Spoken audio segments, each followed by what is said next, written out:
vakomana musatye kufamba Jesu iye anoda Jehova uye kwari ngati vakomana musatye kufamba Jesu iye anoda Jehova uye kwari tarira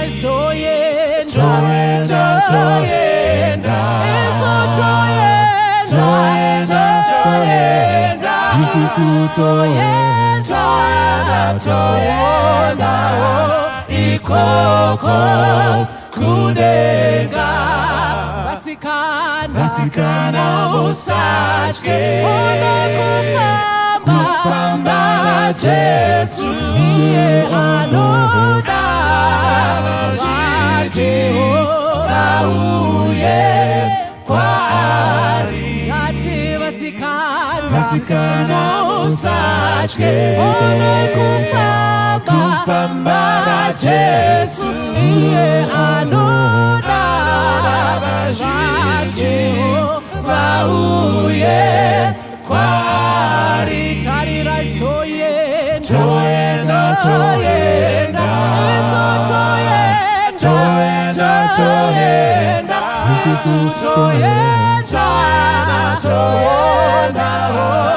ikoko kudenga vana mai musatye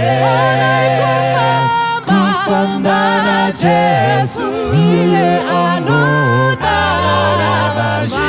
Jehova uye kwari emi vana baba musatye kufamba Jesu iye anoda Jehova uye kwari tarira toyenda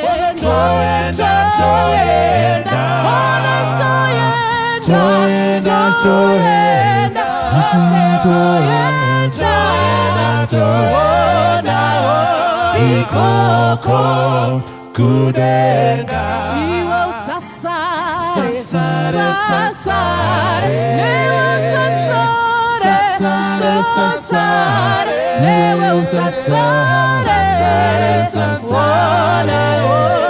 ikoko kudenga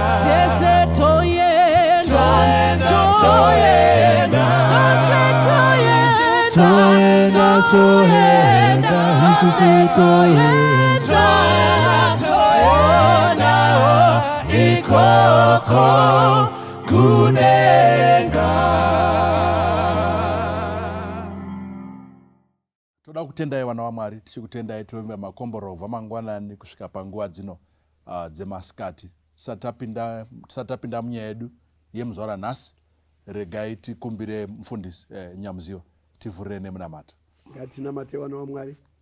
Tenzi tinokutendai nemukana wamatipa wekukurukura, mukana wekudzidza. Dai rikava zuva rakanaka rinounza shanduko muupenyu hwedu sedare nevateereri wese.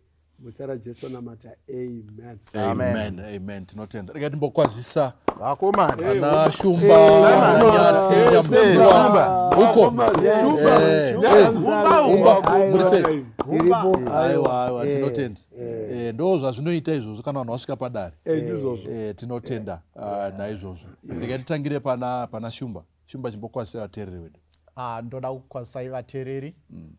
Ini ndini wenyu Adin Momba ndichibva kuzvinyorwa. I think mudare redu rezuva ranhasi tiri kutaura pamusoro pebusiness rangu chairo kumabhuku neutano. Saka tine mabhuku atiri kukurudzira, tichataura nezvawo akasiyana siyana. Rinori nderekensa kune vari kutambura chirwere chapararira pasi pezuva, iri health juices. Kuti toita sei mukugadzira, tine a lot of mabooks, 250 recipes, health foods and so forth. Ndo dare ratinaro. but rimwe randichashandisa paprogram yanhasi nderinori rakanzi what we believe getting to know Ellen White. Okay. Thank you. All right. Thank you so much, munhu waMwari. Makadini hama watereri ndoitwa Tsikada. Tafara zvakare kuti tidzoke. Like you know, tiri kwaRusape kwedu uko kunumber 42. Nyika nyoro, nyika yakaropafadzwa. Mwari atikomborere ndiri muyera nyati muropafadzwe pakudzidza kwedu. Amen. Thank you. Aiwa, tinotenda. Ini ndiri Shonga muzukuru. Ndiri muzukuru wenyati. Ndowezve ndiri muzukuru wehumba. Ndabva ndakepwa neweneni ndiri kutenderedzwa nana sekuru wangu panapa. Ndiri Nyamuziwa Shumba muzukuru wanohoreka zvakare. Ndoitwa Pastor Rugube Ngwaru. Ndinotenda vateereri nevatariri kuti maona mukana uno wekuteerera tichizvibika kunoko. Thank you. Yes. Toda kukwazisai vateereri zuva rino rakakomborerwa. Ini ndinonzi Charles N. Makombe. Sezvo munoziva kuti ndiri humba 1. Zvakarewo tiri pano Padare. Padziri kubikwa nekuburwa. Yatiri kubura nhasi ama 1. Tinotenda humba 01 tinonzwa kudzirawo kana muripo. Amen. Ndinoitwa gospel mudoni ndobva kwaRusape 42. B42 ukangoona uchingobva kwaRusape uri hama yangu ukazoenda kunana Mutare uchidzika uko you are my cousins. Saka ndongowirana takadaro. Thank you. Topic yedu yemuzora nhasi iri kuti murume wangu atishungurudza nechiVegetarian. Ndoma wana anga achitaurwa nahumba ya madzimai acheba nechiVegetarian. Because aradzwa kuti imhuri yashungurudzika yese nekuda kwababa. Ana baba anzi matishungurudza nechiVegetarian. Zvanzi nyangwe novavhizita. One affect. Regai tinzwe story yacho. Tiitirei nyati in summary. Pana mai vakanyora vachitumidzira. Toda kutenda murambe muchitumidzira pfungwa dzenyu dzatinofanira kuti kurukure. Iyi iri kutiyo murume wangu wakatendeuka mazuva mashoma apfuura. Takaona shanduko yakawanda mukati memba zvaizanganisira nemadyiro. Zvino zvakunyanya kunetsa ndezvekuti chiVegetarian chacho chabva chakasika kuti munhu wose abva angoita chiVegetarian to the extent yekuti takaita mweni mukati memba. Tafunga kuti tingomhanyawo tingoti timutsvakirewo huku. Akauya akapopota akati haachadya mupoto yanga yabikirwa iyoyo.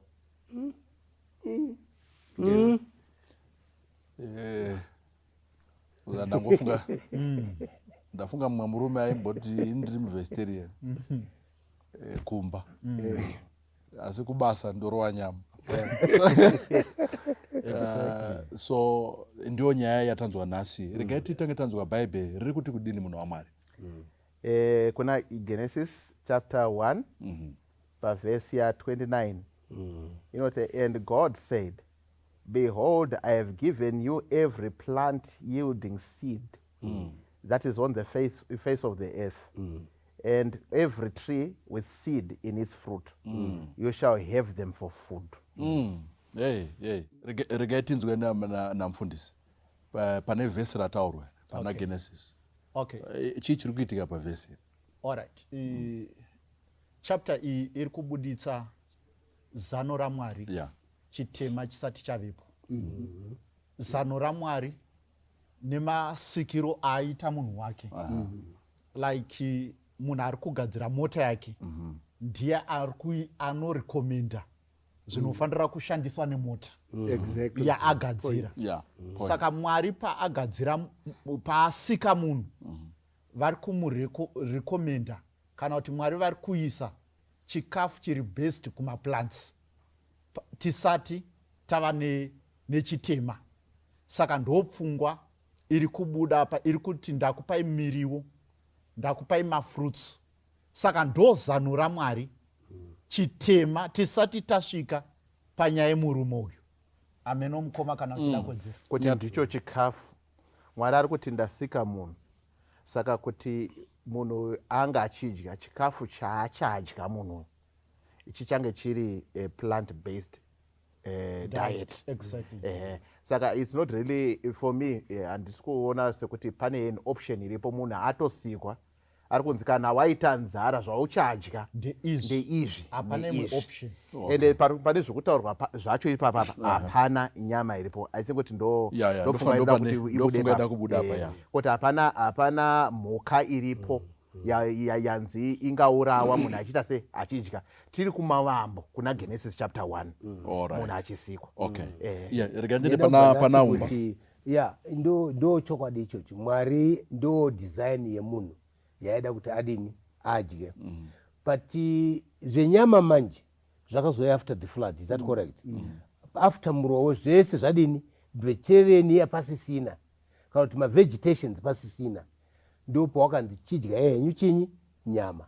Kuna Leviticus yobva yatizo asi zvemunodya panyama mhuka dzacho i1 2 3 handii ndizvozvo mumapasta muripo handizvo here? So kondo nyaya yetiri kubata nhasi kuti nyama yakabvumirwa naMwari pachake. Munzanaka after the flood kuna Genesis kuna Leviticus ndobva tapiwa mhuka dzatinofanira kuti tidini tidile nadzo kana iri nyama. Ndo I think ndo kuparura kwatingaiti tisati tasvika kumwe kwese kwakanyorwa nemukomana uyu. Ndimai vakanyora mai ndo akanyora. Ndoda kuedzawo ndichiti eyo when you look at the issue of plant-based diet, hainei nekunamata kana kuenda kuchurch. Yes. Are you getting the point? Yes. It's an issue inodila nehumanity sezvataurwa naShumba kuti injini inei even nemazino edu mukaona marongerwa aro ndeekutsenga miriwo. Are you getting the point? Saka nokudaro even vanhu vari musecular world today as we sit here, the world is coming to realize kuti plant-based diet is a lifestyle inobatsira mukati mehupenyu. But of course it's every good thing can be abused. Sezvatiri kunzwa mai vari kuchemawo kuti vari kushungurudzwa nechinhu chakadini chakanaka. But we want to find out kuti kushungurudzwa kwacho kunombopinda sei, kunomboya sei, and how best can we manage izvo. Ndaida kuti ndibva ndatsinhira futi pokuti mataura zvakanaka muzukuru ndibati now nyaya iripo ndeyekuti hazvinei bane ruponeso.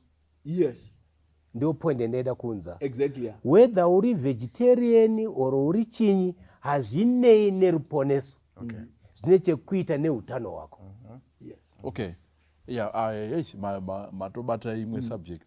Saka pfungwa iyo iri kutaura naumba pane mubvunzo wakambodiscusswa nanyamuziwa rimwe zuva vachiti why would that thing be important if we are speaking about vegetarianism? Okay, we've defined about it. Vari kutaura kuti ine chekuita nezveutano.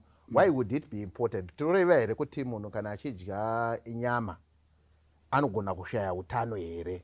Why would it be important for us to consider going back kune the original design yaMwari? Yes.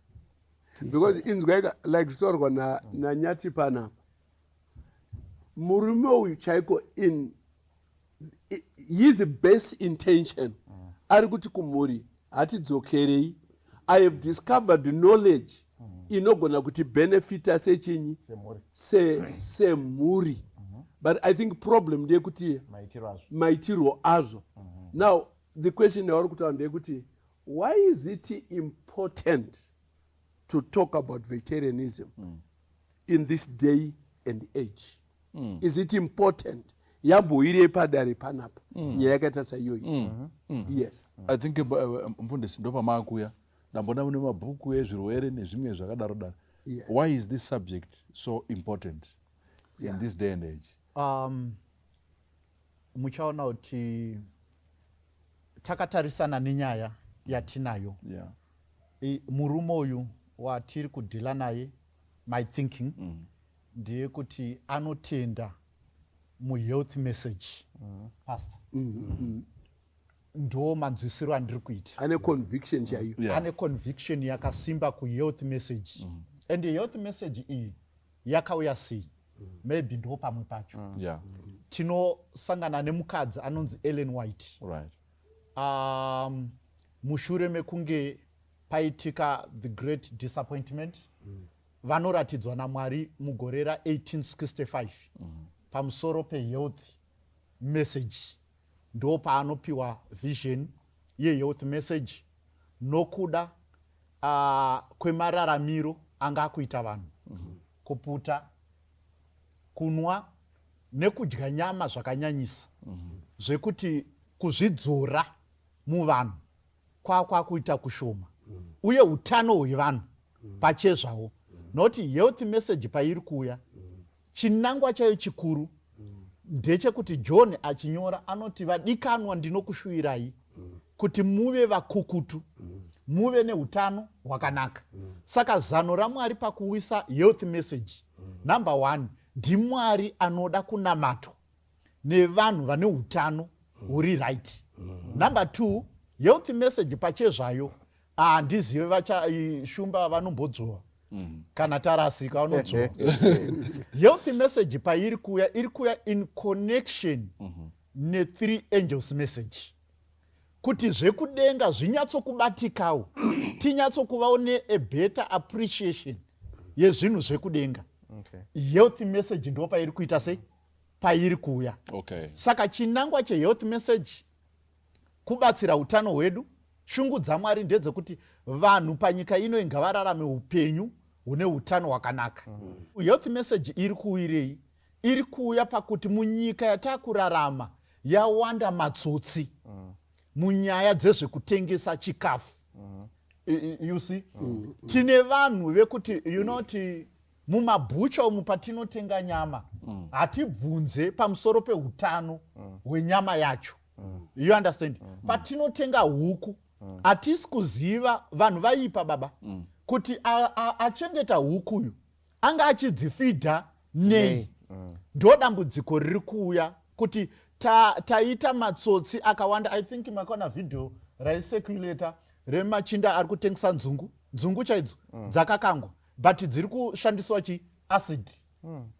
Acid inoiswa mubhaketi replastic. Saka panoitika reaction and then nzungu dzoita. Saka vanhu vari kudya machemicals. Ndo pari kuuya, ndo kuchema kwaMwari pahealth message. Hey, so Humba, zvakureva here kuti so nekuipa nekuita sei zvese zvatiri kutaura izvi pamusoro pezviri kuitika, especially panyaya yenyama, to be very direct. It's good to just leave it. Indwai wateereri, nyaya yetiri kudiscussa panapo ndiyo yakanyorwa namai kuti washungurudzwa nepamusoro pechinyi, pevegetarian, ndizvo? Ndo nyaya yatinayo. Avo vari kutsanangura kuti kunaka kwevegetarian kuwa kana usingadyi nyama. Is that correct? Yeah. Saka chimboenda manje pakunaka kwacho kune vamwe wakudini manje wakupakanganisa. Nyama wari kuchengeta zvipfuwo wari kushandisa more chemicals than anything else, and hence machemicals iwayayo tiri kuadya through patobika nyama iyoyo, patobika whatever. Even miriwo yacho mimwe yacho iri kuiswa machemicals akadini akawanda. Saka zvakuda kutsvaga kuti ungadye sei. Patega ndidzoke kuna mai avo vari kushungurudzwawo. Inini makombe kumba kwangu, inini pachezvangu ndini ndoga ndakasiya nyama by choice. Munzo anaka? By choice. One, ndakambotaura kuti ndakaenda batwa urwere, you remember? Cancer. Ndobva ndasiya chinyi? Ndobva ndasiya nyama. Handichabati nyama yese inonzi nyama handibati. Asi haugoni kumanikidza wamwe kuti wasadye. Haugoni chakusvika ungoshuma. So saka nyaya yevegetarian yakanaka kana uriwe wadini wainzwa wodhila nayo. Okay. Usasvike kune wamwe. Okay. Let me put it that way. Thank you very much. Pane pamwe nechida kuti ndingoti tsetsembi chana. Yeah. Pataurwa na Shumba. Potse zvinozoita maybe kuna umwe wateereri wasiri masabata vanogona kufunga kuti health message yakainvendwa nemasabata ndo wakaicreata. Eyo health message is beginning in the book of Genesis. Ndo it's biblical. Ndeye muBhayibheri. Even mukakwira nayo kubva pakudya miriwo mozoenda kuna murowe nguva yana Noah zvataurwa naHumba. Mwari arikutaura kuti idyai nyama dziri clean. Mhuka iri clean imhuka yakadai. You can see how God is guiding vanhu wake. Mobva papo moenda pagreat exodus vanhu vari kubva kuEgypt vari kuenda kuCanaan. Mwari aibva ataura kuti even sanitary way nesewer system, how do you deal with that? Kana uchingoenda kubathroom musango enda nebadza enda nechinyi. Mwari enge ari kugaidha izvozvo izvo. But chimwe chipo chatakapiwa chiri kutaurwa naShumba as a denomination, a Seventh-day Adventist church, ndeyekuti as a part of our founding principles, health is an issue. Mwari wakatizarurira wakatipa chipo chekuita relook paissue. So it's like God is calling us back to the original diet where people were surviving on a plant-based. Nekuda kwekuti machengeterwo emhuka, Shumba mataura paya, machengeterwo emhuka, imi mhuka inofanirwa kutora 3 years tumatua nyama yayo. Shiri inofanirwa kutora 6 months kuti inyatsokwana. Inogona kuita iri 3 weeks 4 weeks yakutenda patable. Saka kune mahealth issues asangana nekudya kwenyama. Asinei nekuti uri musabata uri muroma uri chinyi. The way our animals are being kept today, it's safer kudya plant-based than animal products. But of course tichaenderera mberi yekuti kana maakupractice a plant-based diet, what are the principles to look at so that one hawashungurudzwe iwo wacho hauende kuma extremes. Yes, but otherwise Shumba, thank you for preempting that. Thank you so much. Part of our gospel as Adventists, we don't have to apologize on this. We preach health and we preach the gospel. That's exactly what this man was saying. It's clear for Dare kuti support. We agree that nechiVegetarian is the way to go. Very right. Ngatichiendai ipapapo we agree. Ngatichiendai pana baba. To our story that baba pachavo looking at him could decide kuva muVegetarian is good. Apana kana dambudziko. It's a good thing. In fact, I think what vegetarianism chacho chinogona kunge iri a very big word iri kureva zvinhu zvakawanda in one pot. We know kuti munhu akangonzi vegetarian kune pakutaura tikungotongoreva kuti munhu asingadyi nyama. But mukusadya nyama kwacho kunogona kunge kuine zvikamu zvakaita sei zvakatosiyana. Kune asingadyi nyama yemombe, kune asingadyi chicken chete, kune asingadyi fish, kune asingatodyi any flesh. Mumwe anongodya beans sekutaurwa zvaitwa plant-based food that is grown as plants. All those kunze oku vanogona kunzwiswa as vegetarians in their various ways. Maybe pamwe pane debate yedu is not really on the aspects dzekuti chivegetarian chacho chakambomira sei. Ndofunga mai ava vanogona kunge vaine a basic understanding yekuti munhu anonzi vegetarian haadyi nyama. But mubvunzo wavo uri pakuti ndashungurudzika nemagariro andakuita neuyu ari kuti haadyi nyama. Pamwe peradventure yesituations dzekuti baba kana vakaregera kudya nyama nemhuri nemunhu wese apinda mukati masuo imomo haachatobvumidzwa kudya nyama to the extent yekuti uyu ari kutoti handichadye anything chakubikirwa mupoto yakambobikirwa nyama. I think ipapo ndo panogona kunge pane a discussion that we need to help one another. Kuti wavhenekerwa chivegetarian chakanaka ichi. Pamwe wakundikana kuchidzidzisa wakuchidzidzisa nemutemo wemumba. would that be right? Ndafarira humba wataura scenario yekumba kwavo, which is another scenario that's different from the story. Shumba hapana here mukadzi warashandiswa riri too strong, tashungurudzwa. Kushungurudzwa. Ari kuitiswa zvaasingaiti. Can you talk about that? Yeah. Ndopaita dambudziko kuti chinhu chakanaka kana chosvika pakuti vanhu voti tashungurudzwa nechinhu chakanaka, mukati memba imomo hachisisiri chinhu chakanaka mukati memba. It's no longer a blessing. Chatove chituko. Vakakuona murume uyu pache zvake ari kuda kugadzira matsotsi mukati mefamily yake. Matongero aari kuita, ari kutonga nedemo.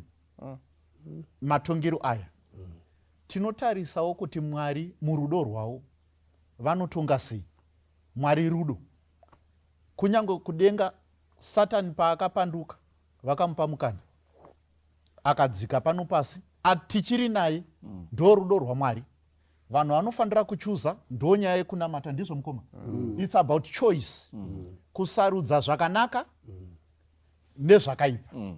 Saka kana mhuri yati tashungurudzwa, mumba umu hamusisina kunamata, ane vanhu vari kupretenda kuita zvaari kuda iye for the sake kuti iye angofara.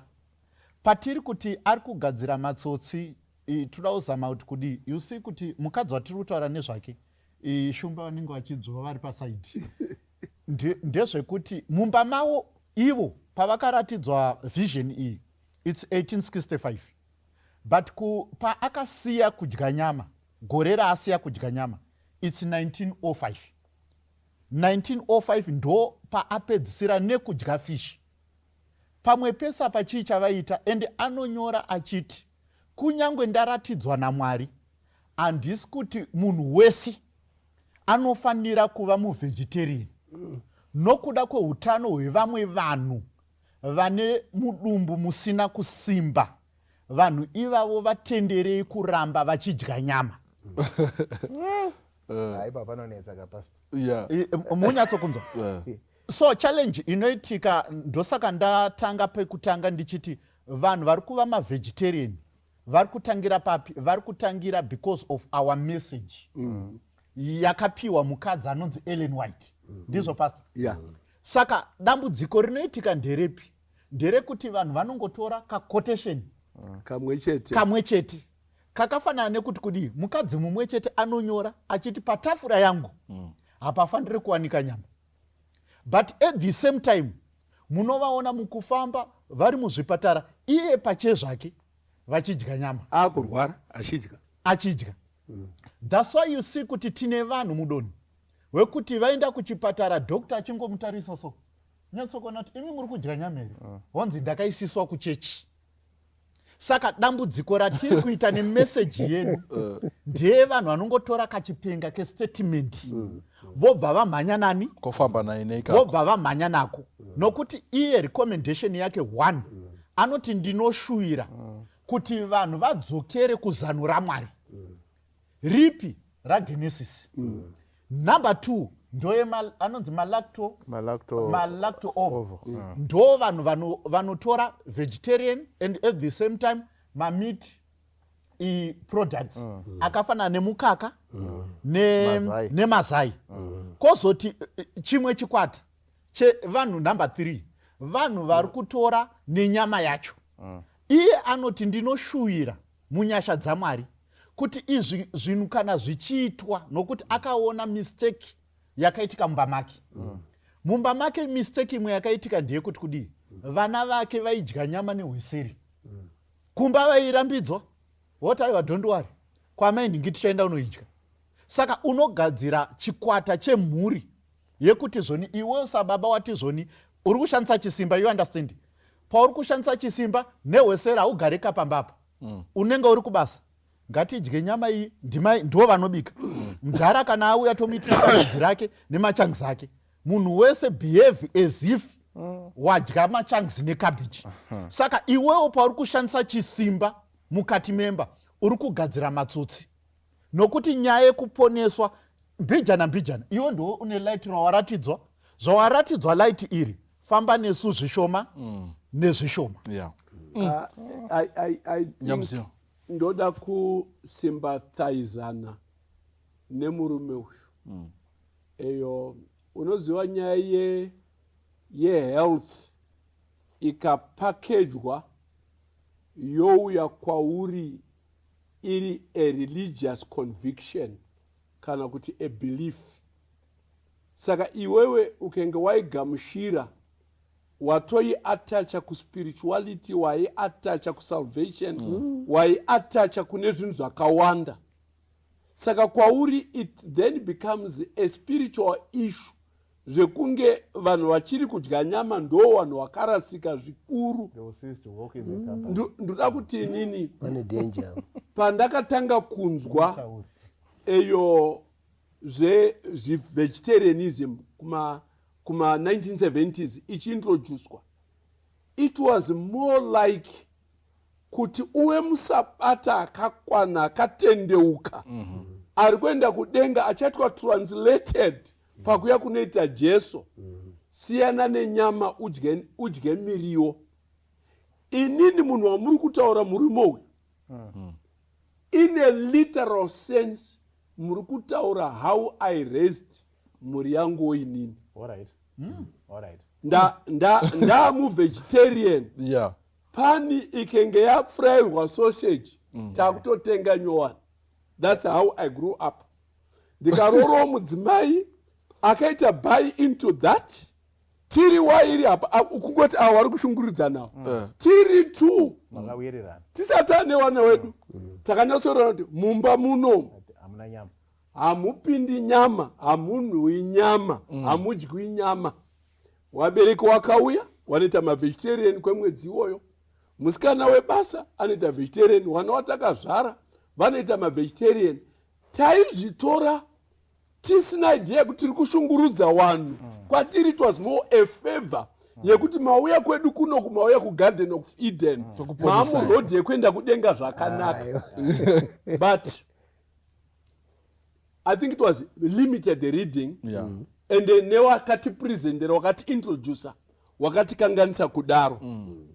Little did we know sekutaura kuri kuita mufundisi. Takareza vana vedu, the girl up to 11 years. Eyo ava ndo vanhu vasina kumbonanzva kana karopa kenyama kana chinyi in our brains. 2013 apa ndikuda zvekuma 1990, 2013 apa mai wangu atishanyira kuSwaziland. Eyo vari kutiwo vana venyu and nyama waifarira. Mama mati kudi wakaseka unga wachaputsika pachea zvikanzi imi maivingoti vana wenyu vemavegetarian waya ndo mumisha idzi vana wayadya nyama waya ko waikadyira kupiwa nawo yaistaiwapa isu. And what have you? So what am I saying, trying to say? Ndezvekuti much as we want to guide vanhu, I think the issue of vegetarianism is not an issue of religion. It's an issue of good health. Good religion supports good health. But it's not a question yekuti ndakwenda kudenga count spirituality yangu newamwe vanhu yabva yasiyana. Murume uyu mukanyatsoteerera my life experience, murume uyu ane spiritual issues attached to how we eat. And now he is enforcing his spirituality iri food based kuwana wake nemudzimai wake. Hence kushungurudza kwaakuita mhuri. In his brain haasi kushungurudza vanhu, anotobatsira vanhu kuenda kudenga. But that's not how we should do it as Adventists. But pamwe pacho, Pastor, I would not really say what you were completely wrong. We couldn't really say that. Yes. Your decisions, I think your last statement is a disclaimer for that. Anyway. Yes. Kuti pfungwa dzenyu was in sincerity. Very sincere. Very genuine and very sincere. Yes. and muri kutoti munhu kana auya kumba whilst you, of course your disclaimer says kuti munobatsira kuenda muri kungoti munhu kuti ararame zvakanaka ingodzokera pane this type of diet. Zvangoitikawo mazuva atapfuura mucovid, handiti munhu aingoti kana akakosora akadziya mwiri waunonzi maremoni zumbani ichichichi taitodiagnosa nekutopa medication prescription inotogona kutoshandisiwa with the idea yesincerity wellness. But problem yangu ini naElizabeth tiri 2 mumba medu nemurume uyu wechitatu tiri 3 we created a way of eating as a rule for everyone. Those kunetsa maya. It then became a baba wangu inini wari kuuya waingoita short visit taakumbodzokera apo wari kutiza kuti izvimbo munhu hatingazvigoni wayeni hawasi kugara wari kuenda chinyi isusu tangoti ameno fallen is Babylon the Great. Kana musingadi kudya izvi muchida kudya nyama muri fallen. Those extremes. But a cultural set informs that as well, Pastor. Yes. Besides the spiritual side that you are coming from, the cultural set informs that. We know that Abraham, poto inigiri chikafu chikuenda pandiro is from what we have, our storeroom. And it Abraham anourayira vaya vaipfura chimhuru chakakodzwa because anga inacho. In this case, he made a logical decision. Yes, and ichachengete mhuru dzacho, mhuru dzangu inini. Makotopea mhuru dzangu. Saka anenge apinda mumba mangu munomuka anodya zvandenge ndaisa patebhuru. Ndo chiVegetarian. Ndo zvaari kuita murume uyu what Nyati is saying nduka pamuri nyamuzo. Wana wangu waisa ati correct. Wana wangu were not passing by my house. They were staying inside.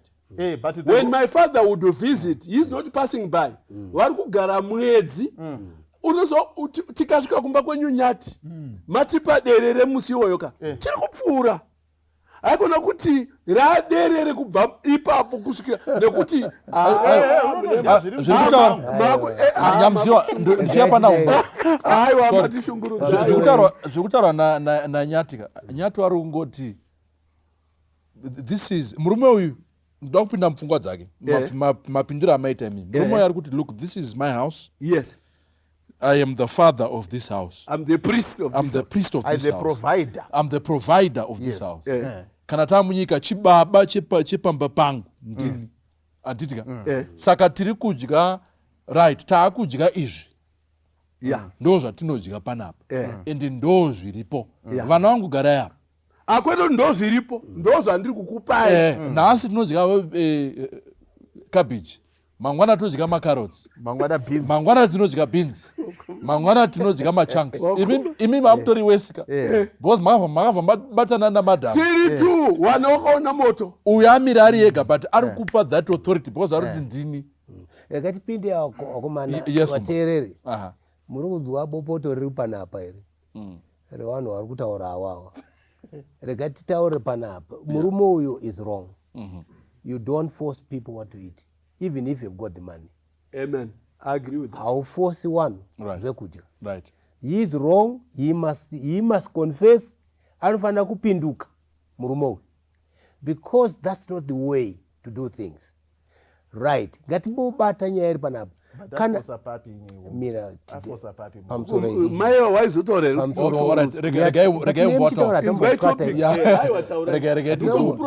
ende tinomukatikata tovatarasira kuti ine ndiri kuti murume uyu is wrong. Anga apinduke getting my point.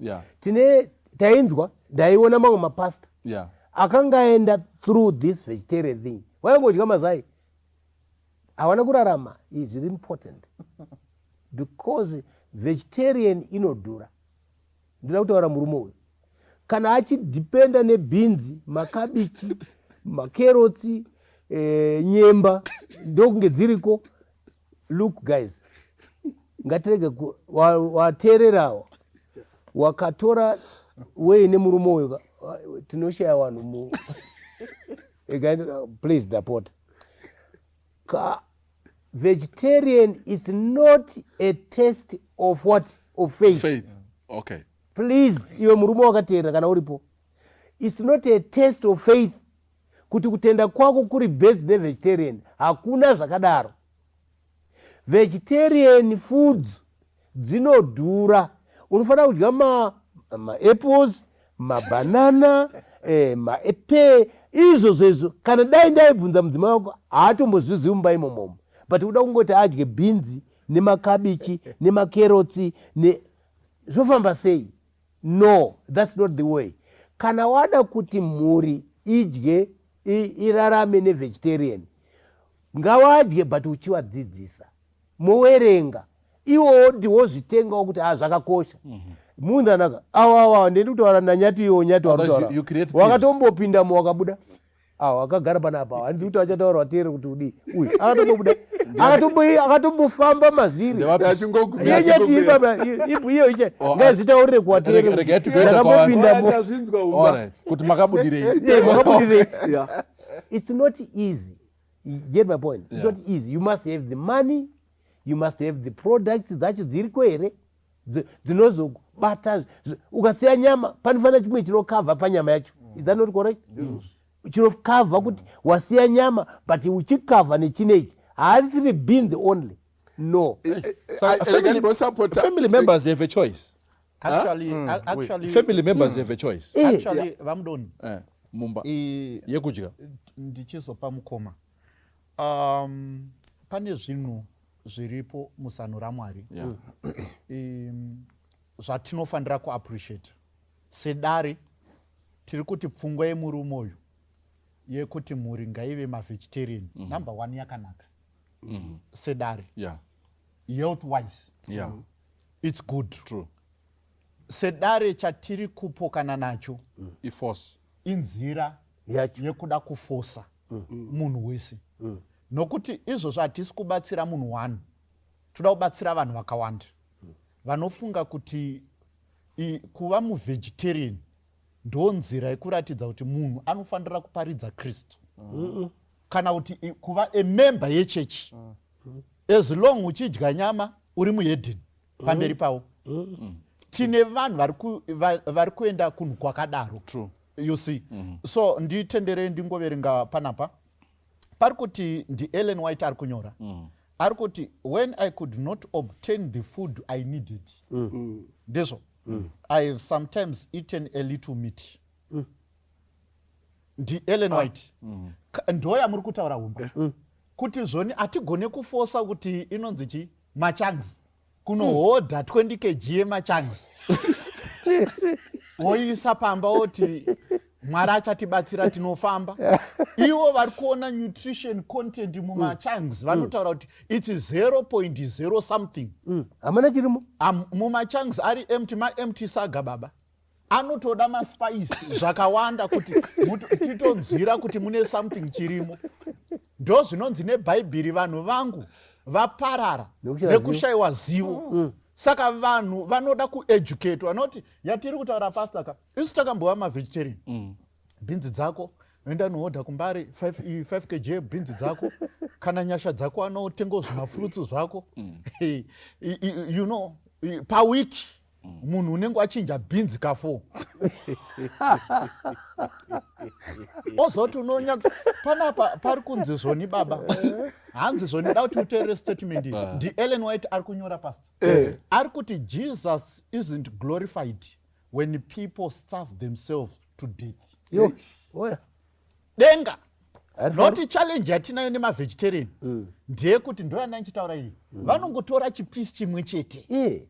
Ngavaverenge mabooks akafanana naTestimonies for the Church. Vonza kuti zano raMwari rakamira sei. Saka ndokuchema kwatinako kwekuti kudii. Kwekuti number 1 issue yevegetarianism haisi kuratidza kuti wamutendi. No. Nokuti Adam naEve vakadonha vari mavegetarian. Ava vanotomboona kana regatiwedzera shumba. Regatiwedzere mbicha. Okay, thank you. Just one line. I don't know kuti wateereri munozvinzwawo sei nemiwadare panapa. Hatendei kucreation. Kuti Mwari akasika zvii. Handei kumagrains. Magrains. Kune chibawe. kune rice, kune oats, kune mapfunde, kune mhunga. Are you getting the point? But ndikaenda mudzimba dzedu irola meal chete. Iye munhu wamuda kuti aite vegetarian haana mhunga, haana zviyo, haana rice risina, haana maoats, angori nerola meal chete. Are you getting the point?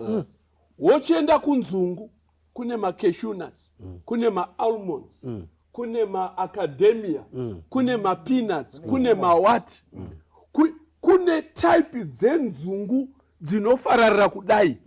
Ichi nzungu ine kunaka kwayo. Nezviri mairi. Yes, nyati.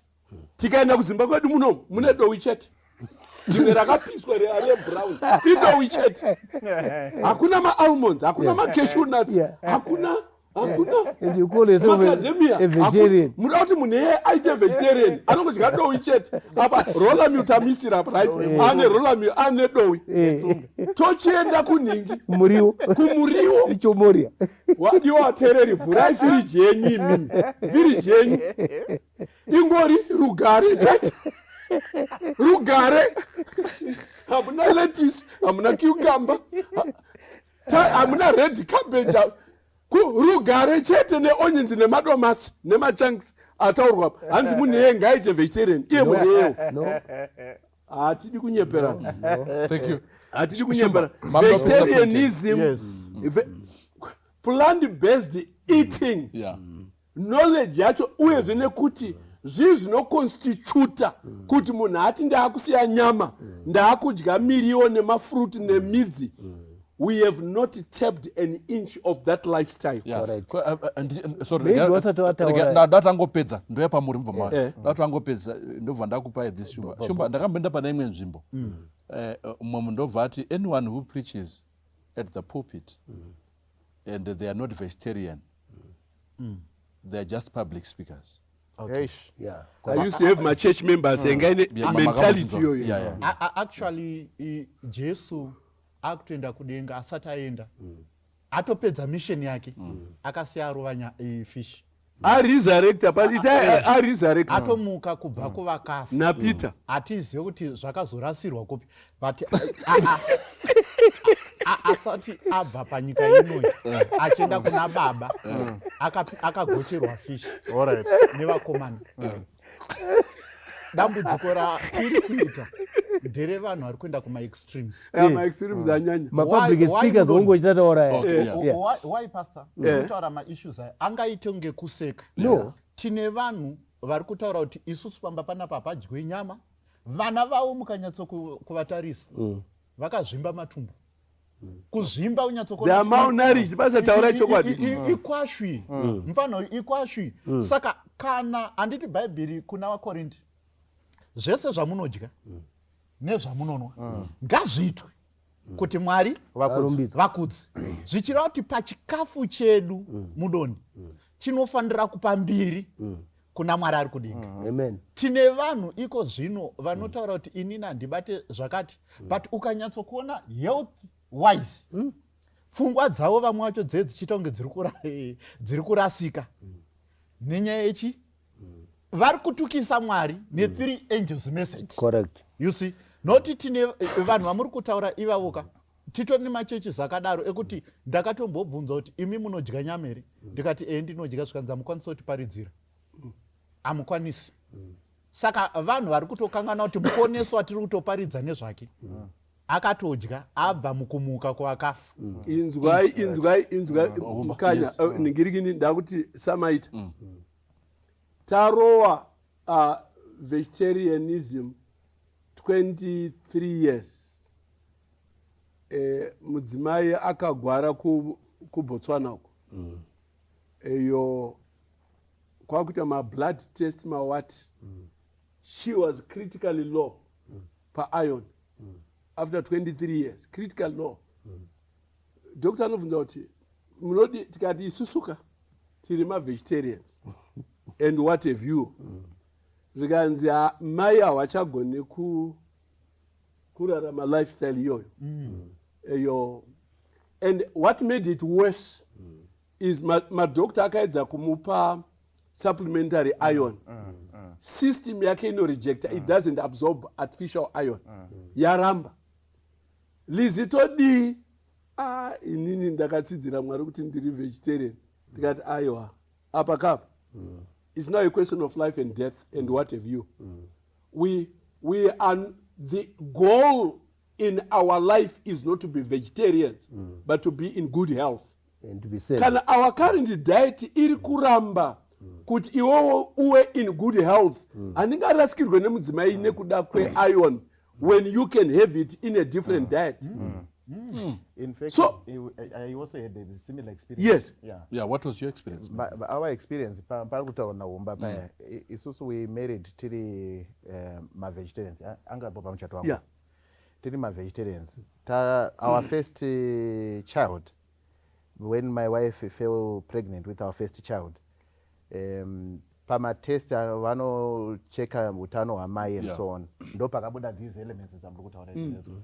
Ndobva wati the best would be we would recommend kuti you relook at your diet and make necessary adjustments. My options are me now, like he was saying, my options were iron supplements, kana kuti just a shift to include nigiri Chicken. meat, red meat. Red meat, yeah. Red meat as part of your diet, not necessarily as high consumption, but to supplement To supplement, yes. the issues that ziripo. Saka pari kutaura kunzi Yeah. certain adjustments need to be made. I then want to also then bring it to the aspect kuti anga ine problem, abatwa ne problem at that time is the wife. The my. Yeah. Saka tamumba manje ndo panozoya the discussion kuti now that we need to make this adjustment. Is it adjustment for one?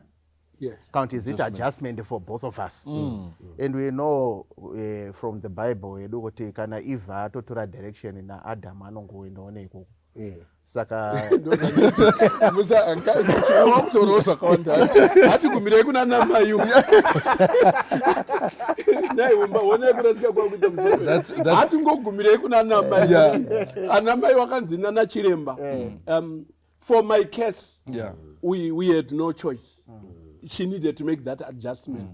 You get the point. And you made the but kwazo no, Kwazo, kwandaenda you know kwazo ndo wake ndo because that kwazo. gentleman ane a similar issue. That's why I went there. Kuti Basically. yeah. Okay. Inini ndoda Yeah. kungoti kuwateereri not masabata as per se, Yeah, everyone who's watching. yeah.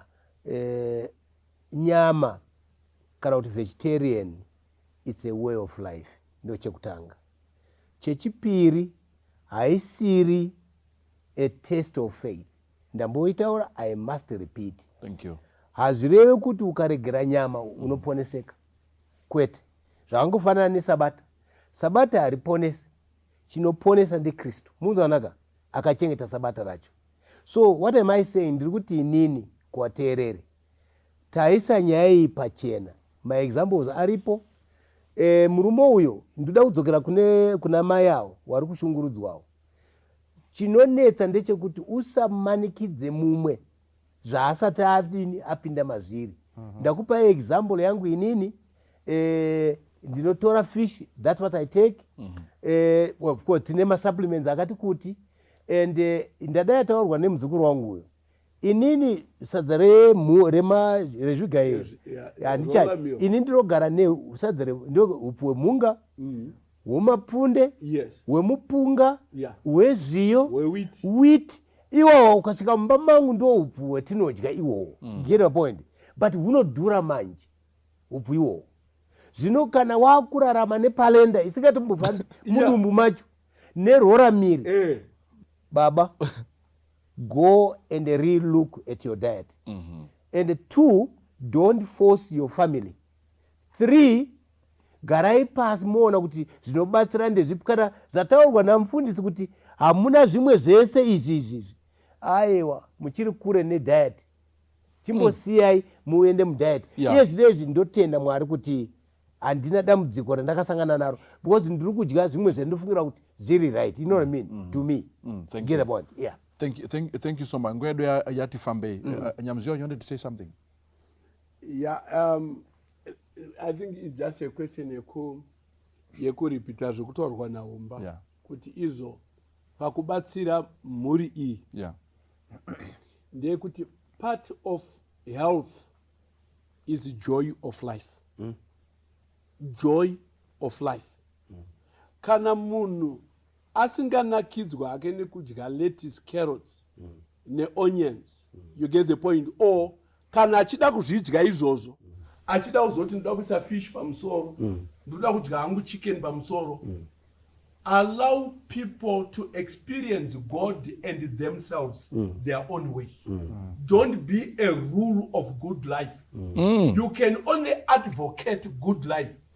You get the point? You can suggest it. But in life, Mwari hana kutisikira kuti tiitirwe machoice newamwa. Yes. Okay. I must choose how I want to eat. For as long as ndisiri kudya dongi, handisi kudya nguruwe, handisi kudya madzetse. Are you getting the point? My choice of diet, I know tina Leviticus, tina health message and whatever.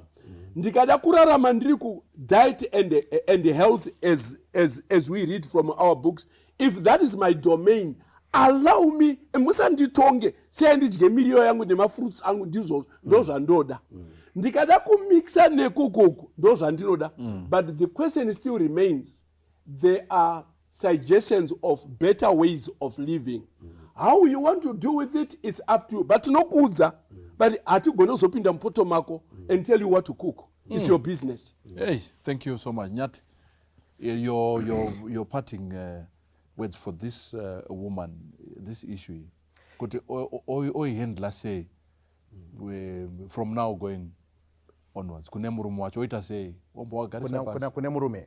Kune mukadzi. Yeah, even mukadzi. Even mukadzi. Indafarira kuti as we dialoguing, in fact as we are debating. Yeah. Pabuda pfungwa of my experience. Yeah. ya shumba neya humba. My experiences they are very diverse.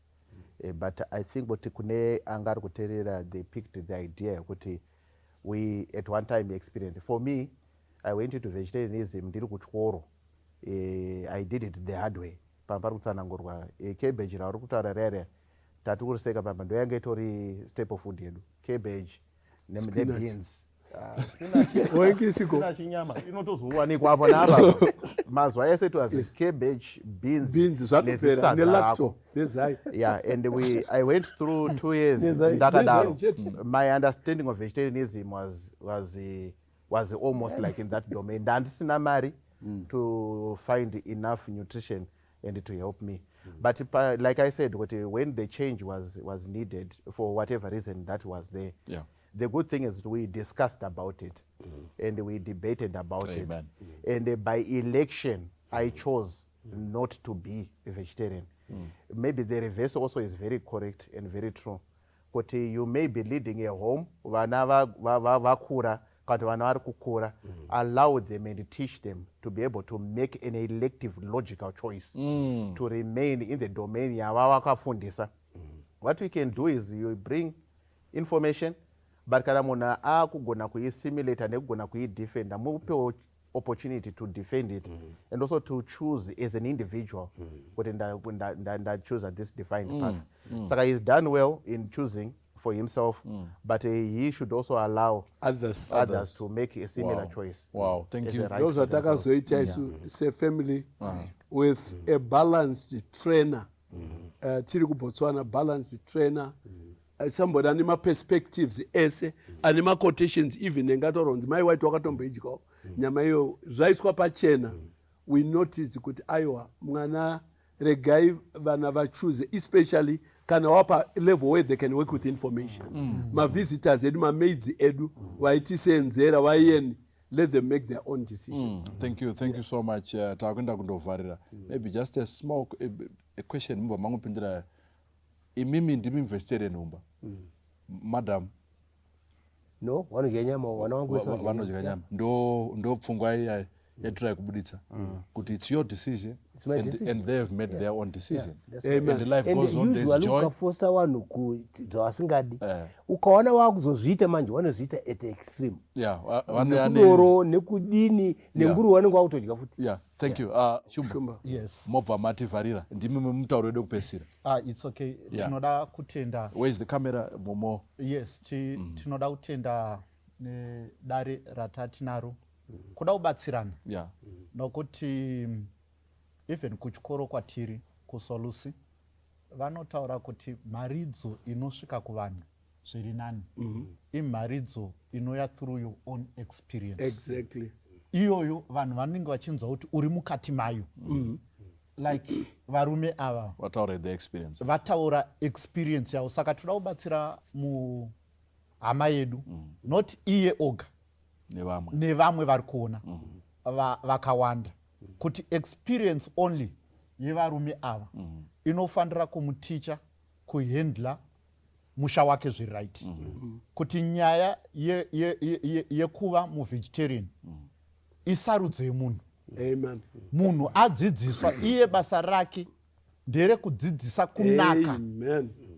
kwekuva muvegetarian and then mhuri zvishoma nei zvezvishoma yotaura kuti isusu zvatiri kuona zviri pana baba tada kuvajoina vana vachipindawo nenzira yakaita sei yakadaro. I think ndo mashoko andingape nekukurudzira kuti especially this book pastor iriri randikomborere iriri bhuku iri ramuri kuona iri rakanzi Getting to Know Ellen White.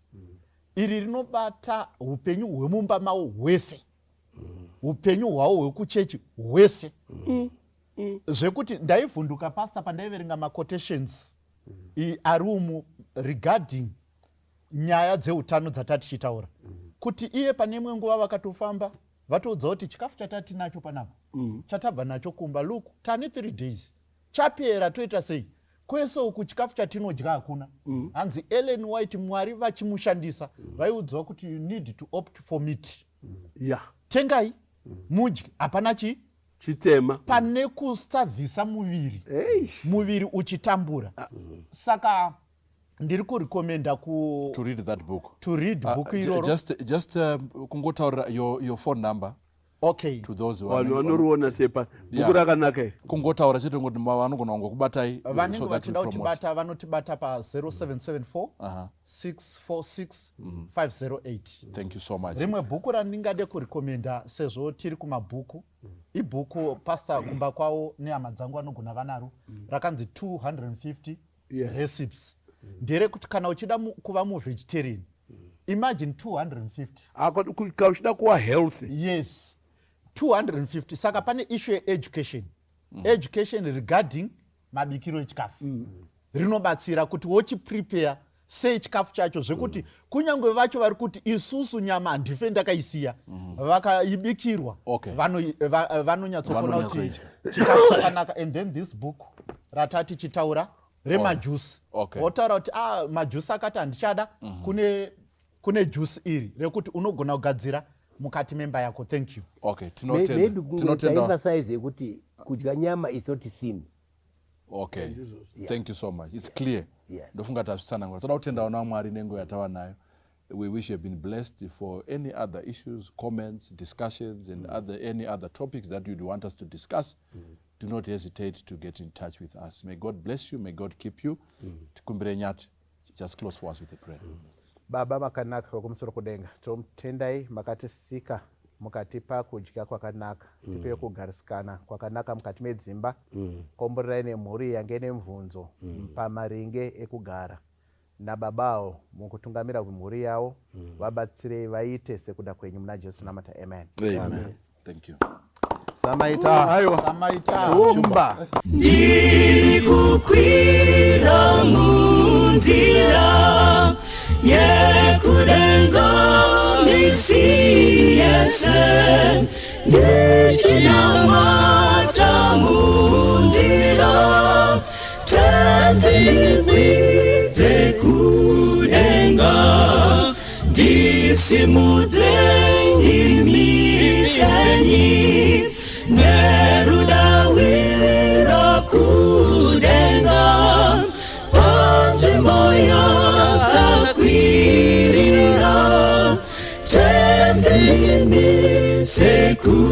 kudenga. Ndiri kukwira munzira yekudenga, misi yese ndichinamata munzira, tenzi ndikwidze kudenga, ndisimudze nyimisenyi nerudawiro kudenga, panzvimbo yakakwirira, tenzi ndimise kudenga, handidi zvangu kugara apo pane kupokana, asi vamwe vangagara, ini ndinoda kusoro, ndisimudze ndimisenyi nerudawira kudenga,